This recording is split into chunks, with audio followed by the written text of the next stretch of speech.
रात का पिछला पहर था। आसमान पर चांद की रोशनी बिखरी हुई थी, मगर मेरे दिल में गहरा अंधेरा था। मैं आंगन में खड़ी थी जब अंदर से शोर उठा। दरवाजे पर मेरी ननद मोनिका खड़ी थी।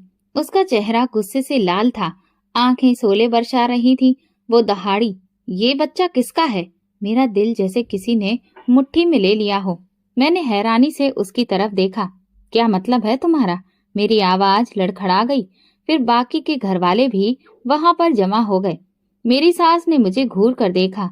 उनके चेहरे पर नफरत थी, आंखों में वही गुस्सा था जो किसी बेकसूर पर बरसाया जाता है। क्या मैंने सही सुना? सास ने आंखें लाल करते हुए घूर कर मुझसे पूछा। मेरी सांसें तेज हो गईं। मैंने आसपास नजर दौड़ाई। मेरी ननद की नजरें मेरे पेट पर जमी हुई थीं, जैसे कि मैं कोई मुजरिम हूँ। मेरी आंखों में आंसू भर आए। मुझे कुछ समझ में नहीं आ रहा था। ये क्या कह रही हो तुम? मैंने कांपती हुई आवाज में कहा। मोनिका ने मेरे पेट की तरफ इशारा किया। ये जो तेरे पेट में पल रहा है, ये किसका है? उसका लहजा जहर की तरह था। मेरे कदमों तले से जमीन खिसक गई। मैंने बेयकीनी से अपने पति गौरव की तरफ देखा, जो दरवाजे के करीब खड़ा था।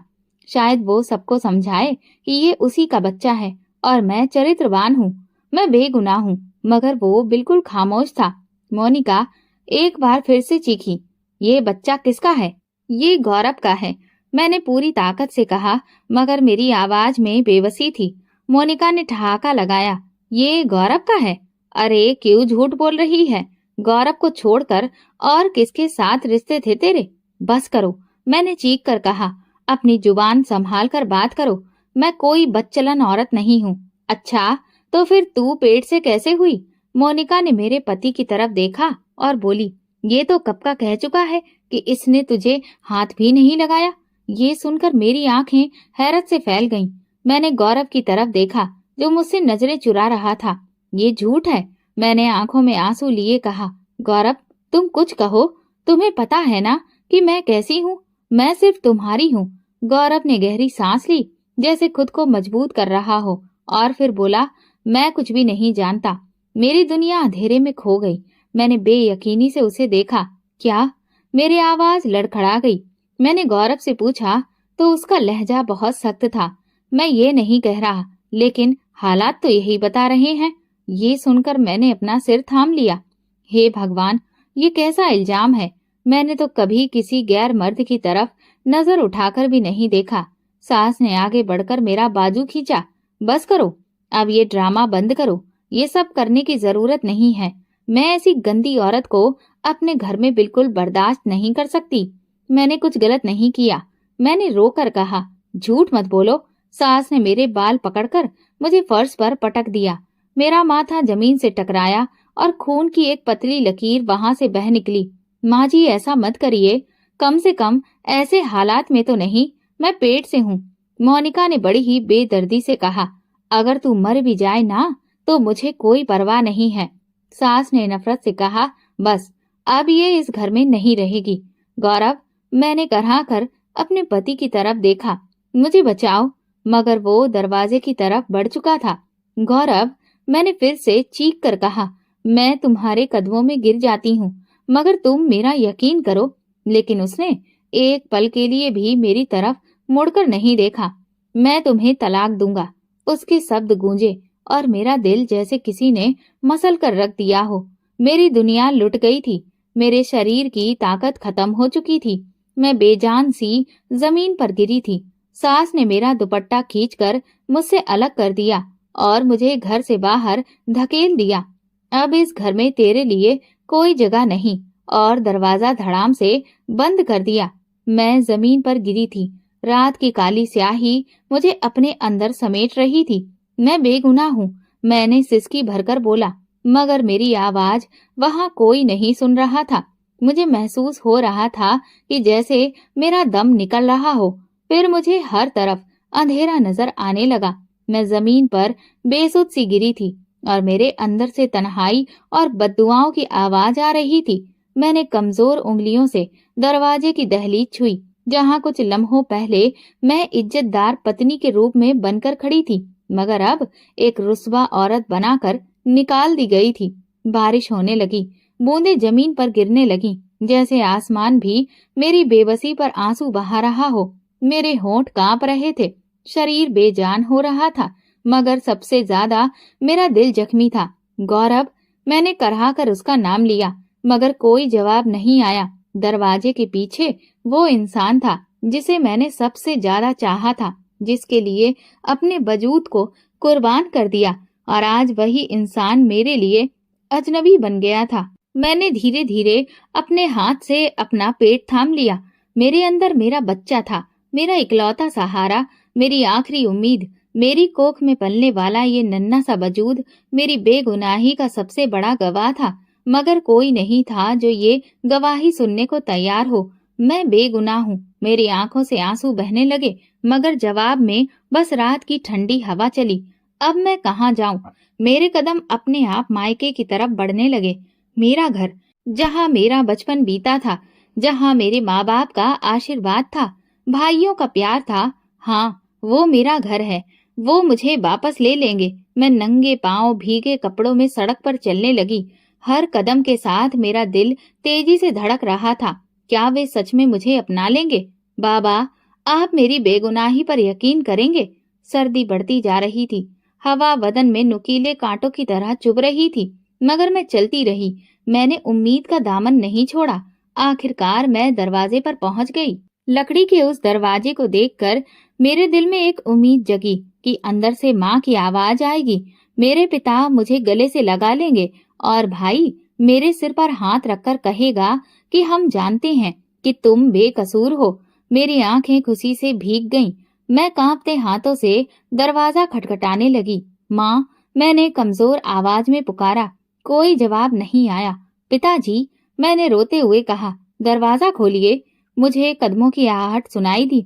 दरवाजा खुला और सामने मेरा बड़ा भाई खड़ा था, मगर उसकी आंखों में वो प्यार नहीं था जो कभी मेरे लिए हुआ करता था। यहाँ क्यों आई हो? उसने सख्त लहजे में पूछा।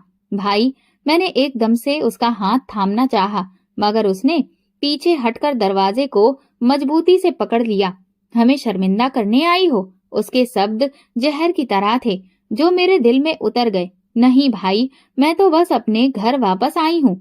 मेरी बात सुनो, मैं बेकसूर हूँ। मैंने प्रार्थना की। अच्छा, बेकसूर? अंदर से मेरी भाभी की जहरीली आवाज आई। तो क्या सब लोग झूठ बोल रहे हैं? तेरे ससुराल वाले, पूरा मोहल्ला, सब गलत हैं और तू अकेली सही है। भाभी, मेरी बात समझने की कोशिश करो। मैंने हाथ जोड़ दिए। बस करो, भाई ने झटक कर कहा।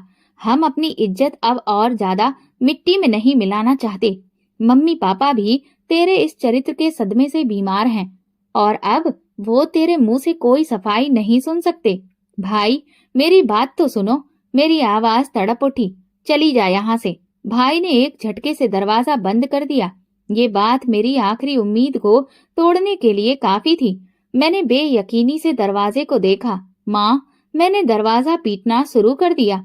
पिताजी, दरवाजा खोलिए। लेकिन अंदर खामोशी पसरी थी। मेरा अपना घर, जहाँ मेरा बचपन गुजरा था, जहाँ मैं सबसे ज्यादा सुरक्षित थी, आज उसी घर में मुझे दर दर भटकने के लिए छोड़ दिया गया था। मैं बेसुध सड़क के किनारे बैठी थी। बारिश मुझे पूरी तरह से भिगो रही थी, मगर मेरे अंदर की तपिश कम नहीं हो रही थी। मेरा दिल जल रहा था, मेरी आत्मा जख्मी थी। मेरा घर छिन गया था, मेरा सुहाग छिन गया था। मायके वालों ने भी मुझे ठुकरा दिया था। मैं सोच रही थी, एक औरत का क्या कसूर होता है? अगर उस पर इल्जाम लग जाए तो क्या वो सच में मुजरिम बन जाती है? बारिश की बूंदें मेरे चेहरे पर गिर रही थी, मगर मैं इतनी निडाल थी कि उन्हें पोंछने की मुझ में हिम्मत भी नहीं थी। मेरे वजूद में सिर्फ एक जिंदगी की कसक बाकी थी। मेरी कोख में पल रहा वो बच्चा जो अभी इस दुनिया से बेखबर था, मगर जिसकी किस्मत मेरे साथ ही लिखी जा चुकी थी। मुझे कहाँ जाना चाहिए? मैंने खुद से सवाल किया। मेरी नजरें इधर उधर भटकने लगीं। दिमाग में चक्कर आ रहे थे। शायद भूख, शायद सदमा, शायद थकान। मैंने सड़क किनारे एक खाली चारपाई देखी जो किसी छोटे से होटल के बाहर रखी थी। वहां जाकर बैठना चाहा, मगर जैसे ही मैं आगे बढ़ी, होटल के मालिक ने मुझे घूर कर देखा और गुस्से से दहाड़ा। ये औरत यहाँ क्या कर रही है? चल, यहाँ से भाग। मैं बस अपने होंठ भींच कर रह गई। मेरी जुबान कुछ भी कहने की हिम्मत नहीं कर सकी। मैंने वहां से कदम बढ़ा दिए। कई घंटों भटकने के बाद न जाने क्यों मेरे कदम अपने आप उसी दरवाजे की ओर जा पहुंचे जहां से मुझे अभी अभी ठुकराया गया था। क्या पता, शायद मेरा पति मान जाए। मेरे दिल में उम्मीद की आखिरी किरण जगी। मैंने कांपते हाथों से दरवाजा खटखटाया। कुछ पलों के बाद दरवाजा खुला और मेरी सास सामने खड़ी थी। उनके चेहरे पर नफरत साफ दिख रही थी। जैसे ही उन्होंने मुझे देखा, उनकी आंखों में गुस्सा भर आया। तू यहाँ क्यों आई है? उन्होंने सख्त लहजे में पूछा। माँ जी, बस एक बार गौरव से बात करवा दीजिए। वो एक बार मेरी बात सुन ले, मैं उसे सब कुछ समझा दूंगी। मैं कसम खाती हूँ कि मैं बेगुनाह हूँ, मैंने गिड़गिड़ाकर कहा। सास ने मेरी बात सुनकर ठहाका लगाया। बेगुनाह? वो भी तू? उन्होंने ताना मारा। अरे बेगैरत औरत, तू तो इतनी गिरी हुई है कि तेरी कोख में गंदा खून पल रहा है, और फिर भी तू अपने आप को मासूम कहती है। माँ जी, भगवान के लिए, मैं सच कह रही हूँ, ये बच्चा गौरव का ही है, मैंने रोते हुए कहा। बस कर, वो दहाड़ी। मेरी दहलीज पर अपनी गंदी जुबान से अब कुछ मत बोल, निकल जा यहाँ से। मैं कहाँ जाऊं? मैंने रोते हुए पूछा। मेरा कोई ठिकाना नहीं है, ये मेरी परेशानी नहीं है। वो बड़े ही नफरत भरे लहजे में बोली। कहीं भी चली जा, तेरे जैसी गिरी हुई औरत को कोई भी गंदा मर्द अपना लेगा। ये सुनकर मेरे शरीर में खून खौल उठा। कैसी औरत है ये? मैंने हमेशा उनकी इज्जत की, हमेशा बेटी बनकर उनके सामने झुकी, और आज वे मुझ पर ऐसे इल्जाम लगा रही थी जैसे मैं सच में कोई चरित्रहीन औरत हूँ। मैंने आंसू भरी आंखों से कहा, इतना जुल्म मत करिए। जुल्म? अरे जुल्म तो तूने किया है हमारे खानदान पर। वो चीख पड़ी। हमारे बेटे का नाम मिट्टी में मिला दिया, हमारी इज्जत को पैरों तले रौंद दिया, और अब तू चाहती है कि हम तुझे अपना ले। मुझे सिर्फ एक बार गौरव से मिलने दीजिए, भगवान के लिए, मैंने चीख कर कहा। वो हंसते हुए बोली, गौरव तुझे देखना भी नहीं चाहता है। मेरे दिल पर आखिरी चोट पड़ी। तो फिर मुझे मार ही दो, मैंने लाल आंखों से कहा। सच बोलने की सजा दे दो, मुझे खत्म कर दो। काश मैं तुझे खत्म कर सकती, सास चिल्लाई। फिर उन्होंने मेरी कलाई पकड़कर जोर से धक्का दिया। मैं सीधे सीढ़ियों से नीचे गिरी। मेरी चीख निकली, मेरी कोख में दर्द उठा। मैं जमीन पर बेसुध पड़ी थी। मेरे कानों में सास की आवाज आई, मर गई? चलो अच्छा हुआ, जान छूटी। मुझे भी लगा कि मैं खत्म हो चुकी हूँ, मगर नहीं, मेरी सांसें अभी बाकी थीं। मेरे पेट में दर्द उठ रहा था, मगर बच्चा अभी भी मेरी कोख में था। भगवान ने मुझे मौत से बचा लिया था। जब मैं हल्की बेहोशी की हालत में पड़ी थी तो किसी ने मेरा बाजू थाम लिया। मैंने आंखें खोली। एक अधेड़ उम्र की औरत मेरे पास बैठी थी। बेटी, यहाँ क्या कर रही हो? उसके लहजे में हमदर्दी थी। मुझे नहीं पता, मेरी आवाज कांप गई। मुझे किसी ने भी नहीं अपनाया, मैं अकेली हूँ। अकेली? उसने अफसोस से कहा। चलो मेरे साथ चलो, मैं तुम्हें अस्पताल लेकर चलती हूँ। तुम्हारी हालत ठीक नहीं लग रही है। अस्पताल में बेयकीनी से दोहराया। हाँ बेटी, मैं वहाँ काम करती हूँ, छोटे मोटे काम कर लेती हूँ वहाँ पर। कम से कम तुम्हें पनाह तो मिलेगी। मैंने उन्हें ध्यान से देखने लगी। क्या ये भगवान की तरफ से मेरे लिए मदद थी?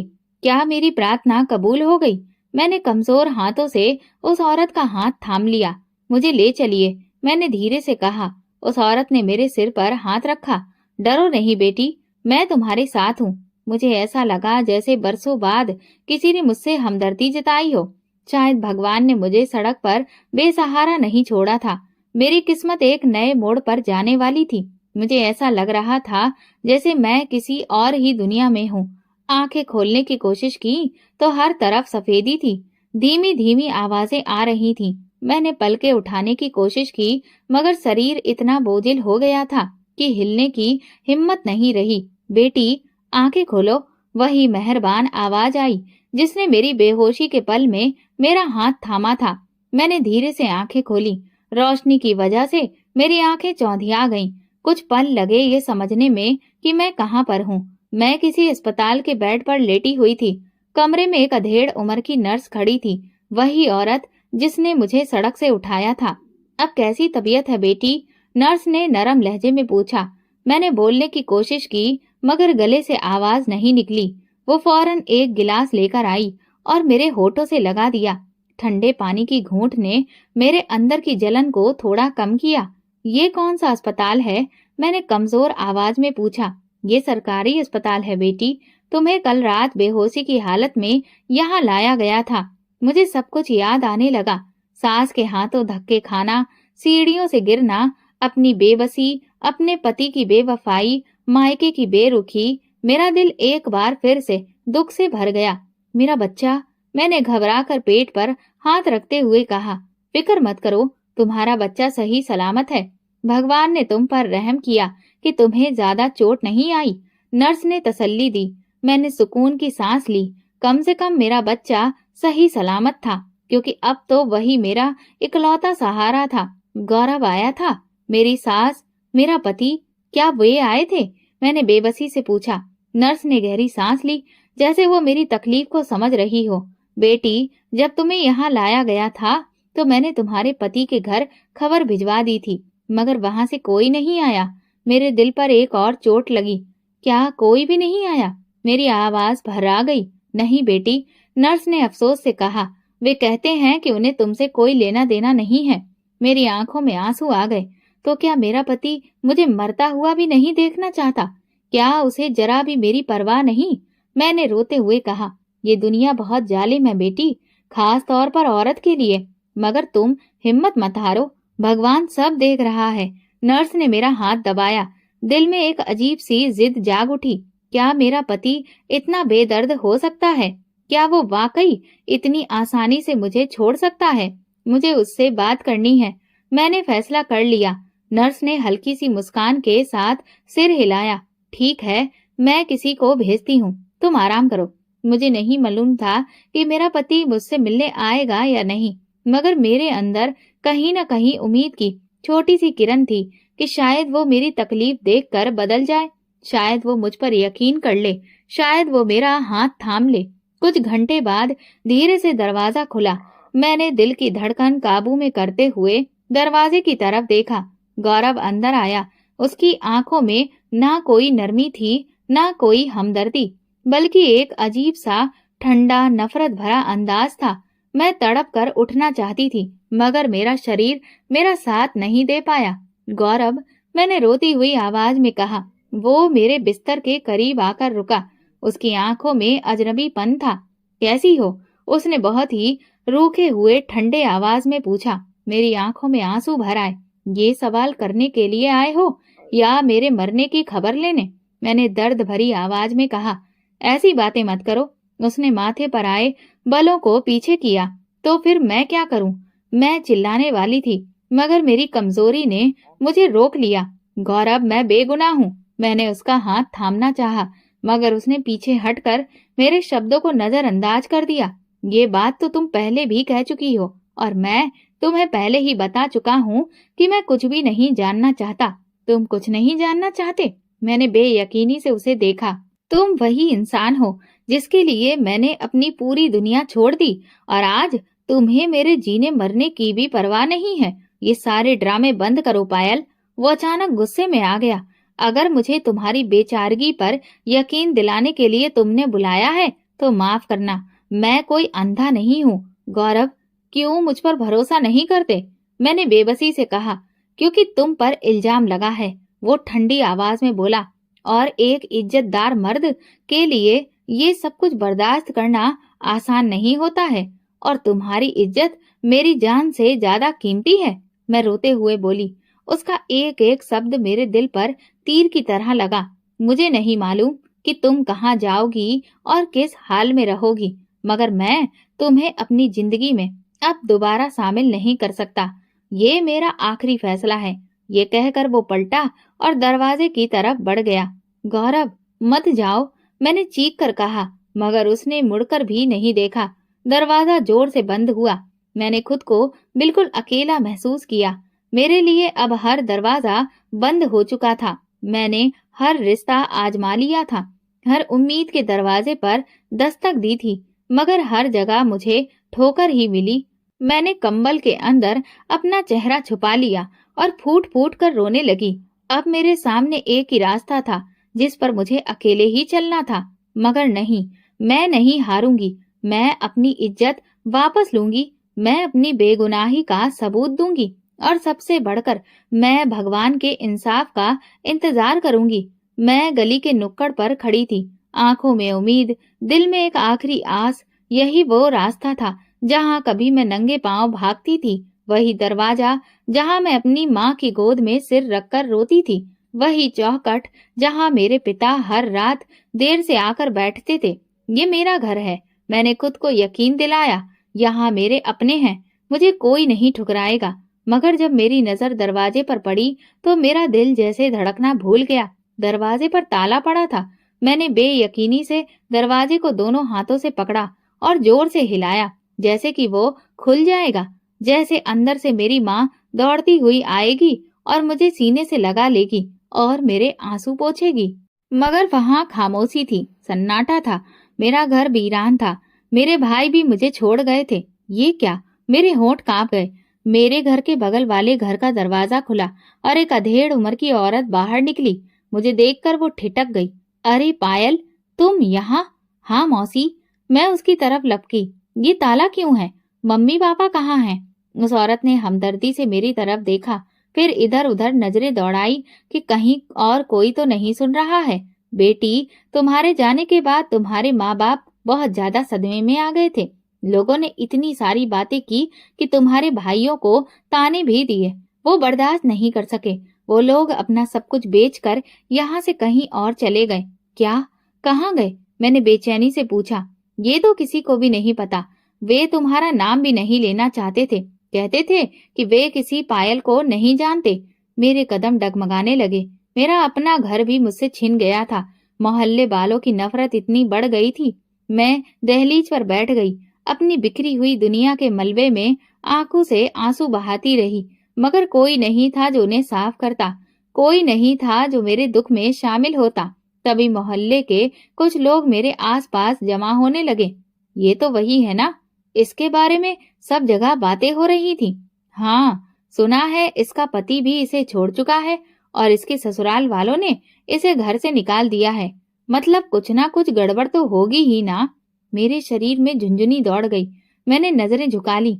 ए लड़की, यहाँ बैठे रहने का इरादा है क्या? एक औरत ने ताना मारते हुए कहा। ये तेरे लिए कोई धर्मशाला नहीं है जहाँ जाकर तू बैठ गई है। चल हट यहाँ से। एक मर्द ने गुस्से से कहा। ये शरीफों का मोहल्ला है, बदचलन औरतों की यहाँ पर कोई जगह नहीं है। ये सुनते ही मेरे अंदर कुछ टूट गया। बदचलन? ये वही मोहल्ला था जहाँ मैंने अपनी जिंदगी गुजारी थी और आज यही लोग मुझे गुनाहगार करार दे रहे थे। मैंने आखिरी बार अपने घर के दरवाजे को देखा और फिर वहां से हमेशा के लिए चली आई। मैं एक बार फिर सड़क पर थी, बेसहारा, बेघर और बेआसरा। मुझे नहीं मालूम था कि अब मैं कहाँ जाऊंगी, कौन मेरा होगा। मैंने आंखें बंद करके आसमान की तरफ देखा। हे भगवान, मैंने क्या गुनाह किया? क्या तुम भी मुझे छोड़ चुके हो? रात की काली स्याही गहरी हो चुकी थी। सड़क पर इक्का दुक्का गाड़ियां गुजर रही थीं और दूर कहीं कुत्तों के भौंकने की आवाज आ रही थी। मैं नंगे पांव भीगे कपड़ों में फिर से मदद की उम्मीद में गली के किनारे पर खड़ी थी। मेरे हाथ अपने आप मेरे पेट पर जा पड़े थे। मैंने अपनी कोख में पल रहे बच्चे को महसूस किया। वो जिंदा था, सांस ले रहा था और मेरी इस मुश्किल घड़ी में मेरे साथ था। मेरे बच्चे, हम अकेले हैं, मगर मैं तुझे इस दुनिया में अकेला नहीं छोड़ूंगी। मैंने खुद से वादा किया। सर्दी बढ़ रही थी, मेरे दांत किटकिटा रहे थे। मैंने दुपट्टे को अपने आसपास लपेटना चाहा, मगर वो भी भीगा हुआ था। तभी एक आवाज सुनाई दी। यहाँ क्यों बैठी हो? मैंने गर्दन उठाई तो देखा सामने एक रिक्शा रुका था। उसमें बैठा एक मर्द मुझे अजीब नजरों से घूर रहा था। कहाँ जाना है? उसने एक अजीब सी मुस्कुराहट के साथ पूछा। मेरे शरीर में भय की एक लहर दौड़ गई। नहीं, मैं कहीं नहीं जाना चाहती, मैंने कांपती आवाज में कहा। तो फिर यहाँ पर बैठी क्या कर रही हो? वो रिक्शे से उतर आया। उसकी आंखों में दरिंदगी थी, जिसे देखकर मेरा दिल जोर जोर से धड़कने लगा। चल, मैं छोड़ देता हूँ तुझे किसी अच्छी जगह। उसने मेरा बाजू पकड़ने के लिए हाथ बढ़ाया। नहीं, मैंने चीख कर पीछे हटने की कोशिश की, मगर जमीन पर बैठे होने की वजह से ज्यादा दूर नहीं जा सकी। इतनी खूबसूरत औरत अकेली हो और कहती हो कि कहीं नहीं जाना। ये कैसे हो सकता है? उसकी बातों से मेरी आंखों में आंसू भर आए। भगवान के लिए मुझे जाने दो। मैंने प्रार्थना की, यहाँ सड़क पर पड़ी रहोगी तो कोई ना कोई आदमी तुझे उठा ही ले जाएगा। ये सुनते ही मेरे रोंगटे खड़े हो गए। दफा हो जाओ यहाँ से, मैंने पूरी ताकत से चीख कर कहा। उसने फिर आगे बढ़ने की कोशिश की, मगर तभी अचानक गली के नुक्कड़ से एक औरत की तेज आवाज आई। क्या कर रहा है तू? भाग यहाँ से। वो शख्स रुक गया। मैंने जल्दी से नजर उठाकर देखा। वो एक अधेड़ उम्र की औरत थी, जिसका चेहरा सख्त था, मगर आंखों में किसी हद तक हमदर्दी झलक रही थी। चला जा यहाँ से, वरना तुझे कुत्ते की तरह पिटवाऊंगी। वो औरत गरजी। वो आदमी बड़बड़ाता हुआ वापस अपने रिक्शे में बैठा और वहां से निकल गया। मेरे जान में जान आई। वो औरत मेरे करीब आई और मुझे ऊपर से नीचे तक ध्यान से देखने लगी। कौन हो तुम? और यहाँ इस वक्त क्यों बैठी हो? मैंने कांपते हुए अपने आंसू साफ किए और अपनी घुलती हुई आवाज में कहा, मेरे पास कहीं और जाने की कोई जगह नहीं थी। उस औरत ने गहरी सांस ली और बोली, चलो मेरे साथ आओ। मैंने हैरत से उसे देखा। कहाँ? यहाँ पास में एक अनाथालय है। मैं वहां पर काम करती हूँ। आज रात के लिए तुम्हें सहारा दे सकती हूँ, मगर उसके बाद तुम्हें कुछ ना कुछ सोचना होगा कि तुम कहाँ जाओगी। मैंने अविश्वास से उसकी तरफ देखा। क्या सच में इस दुनिया में अभी भी कुछ अच्छे लोग बाकी थे? मेरे पास और कोई रास्ता नहीं था। मैंने धीरे से सिर हिलाया। वो मुझे अपने साथ लेकर चल पड़ी। अनाथालय की इमारत पुरानी थी, मगर मजबूत थी। अंदर दाखिल होते ही मुझे एक अजीब सा सुकून महसूस हुआ। कमरे में कुछ औरतें और बच्चे मौजूद थे, जो कंबलों में लिपटे बैठे थे। यहाँ आराम करो। उस औरत ने मुझे एक चारपाई पर बैठने का इशारा किया। आपका नाम क्या है? मैंने प्यार भरी नजरों से पूछा। सीता, वो संजीदगी से बोली।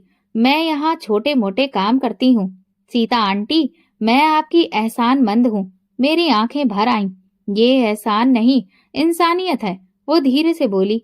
रात को मैंने एक अरसे के बाद सुकून की नींद ली। सुबह की हल्की रोशनी खिड़की से अंदर आ रही थी। पक्षी चहचहा रहे थे और बाहर जिंदगी अपने रोजाना की तरह लौट रही थी। मगर मेरी जिंदगी, वो तो अभी तक बिखरी हुई थी।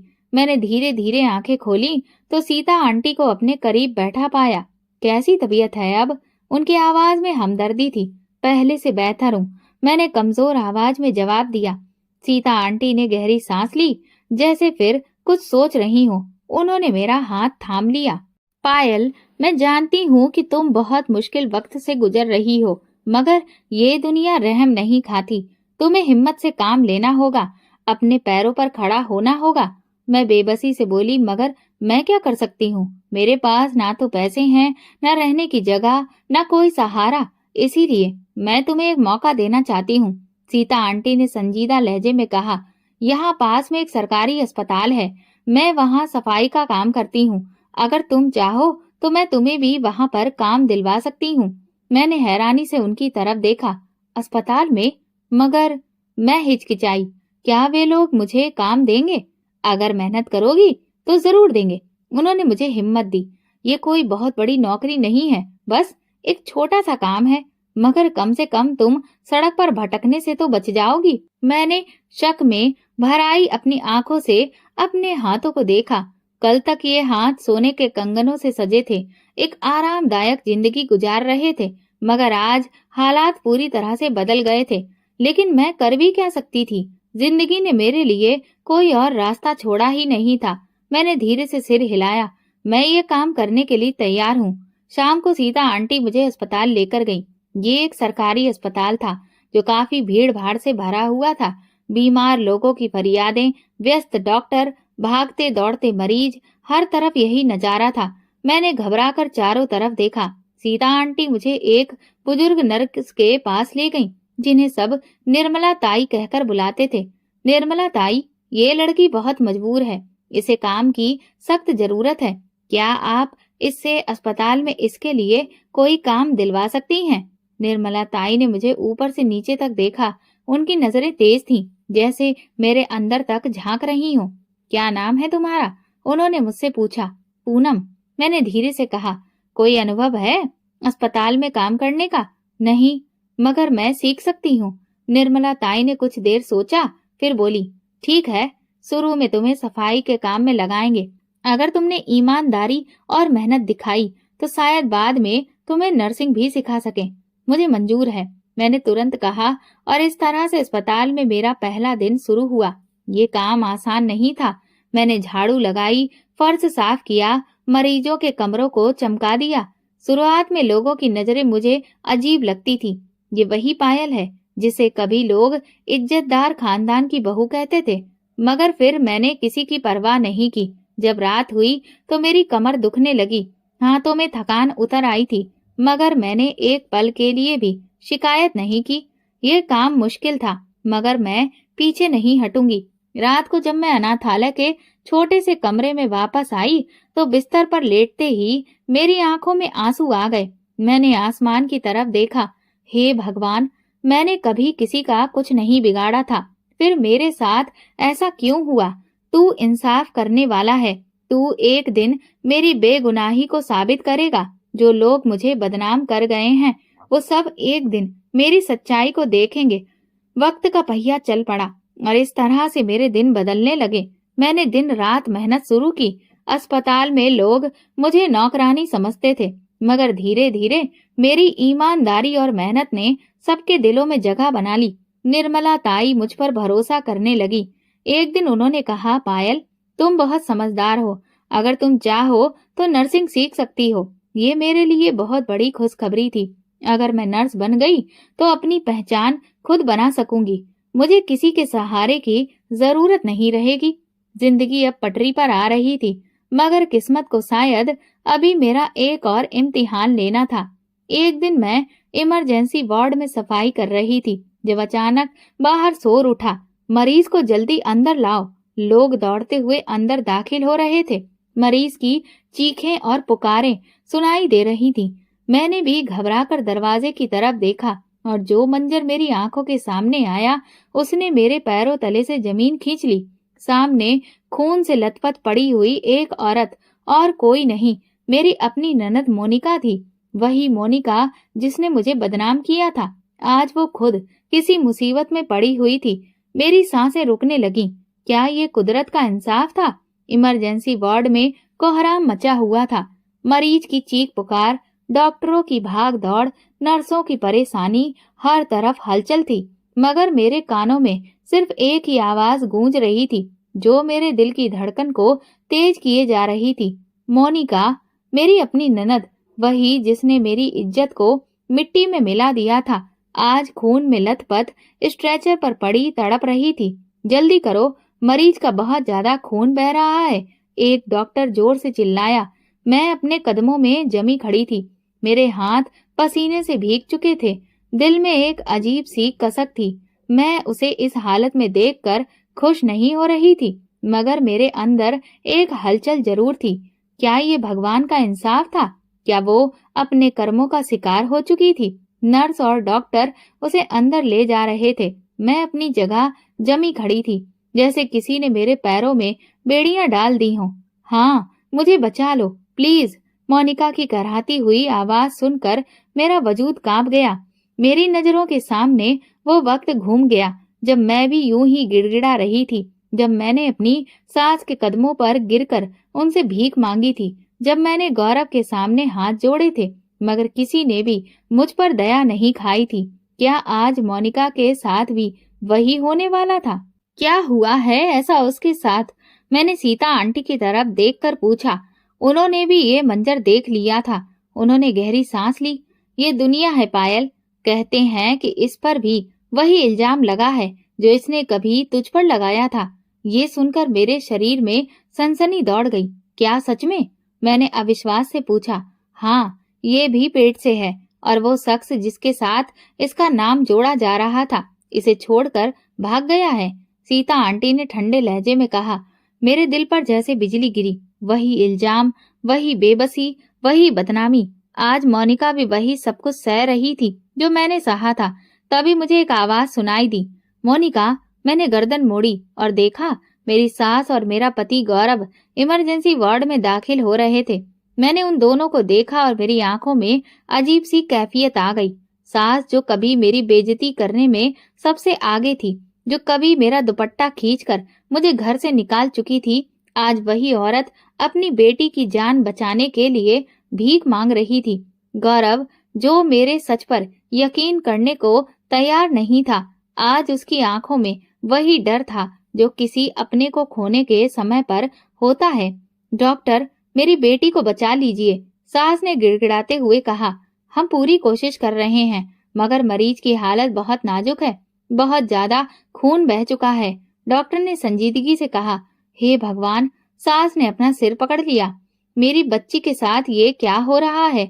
यही शब्द, यही बातें, यही बेबसी, ये सब तो मैं भी सह चुकी थी, मगर उस वक्त कोई नहीं था जो मेरा यकीन करता, कोई नहीं था जो मेरा दर्द समझता। इतने में गौरव की नजर मुझ पर पड़ी। उसकी आंखों में एक पल के लिए हैरत थी, फिर एक अजीब सा शर्मिंदगी का एहसास उसके चेहरे पर आया। उसने धीमी आवाज में कहा, तुम यहाँ क्या कर रही हो? पहले तो मैं खामोश खड़ी रही, लेकिन जब उसने बेचैनी से पूछा तो मैंने साफ शब्दों में कहा, मैं यहाँ पर काम करती हूँ। ये सुनकर उसके चेहरे पर हैरत फैल गई। काम? हाँ, यहाँ मेहनत मजदूरी करके अपनी जिंदगी गुजार रही हूँ। मैंने आंखों में आंखें डालकर कहा, क्योंकि मेरे पास कोई और रास्ता नहीं था। मेरा लहजा एकदम साफ था, मगर उसमें घमंड नहीं था।